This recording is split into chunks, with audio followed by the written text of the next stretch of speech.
नबी करीम सल्लल्लाहु अलैहि वसल्लम ने फरमाया, दो गिरोह, दो जमातें, दो लोग ऐसे हैं कयामत के दिन जिनकी मैं सिफारिश नहीं करूंगा।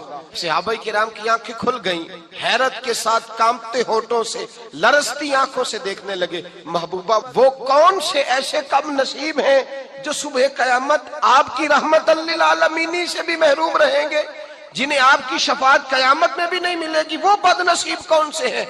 तो करीम ने फरमाया, एक वो बादशाह जिसे अल्लाह तबारक व तआला ने अपने फजल से इज्जत दी, अल्लाह ने किसी मुमलिकत का सरबना बनाया और फिर वो खाइन हो गया, जालिम और जाबिर हो गया, फिर वो लोगों को लूटने लगा।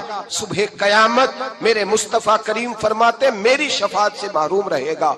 और दूसरा, मेरे हबीब पाक अलैहिस्सलाम ने फरमाया, मेरा वो उम्मती हो लेकिन अगर अल्लाह की हदों को तोड़ता है तो कयामत के दिन वो मेरी शफाअत का हकदार नहीं है।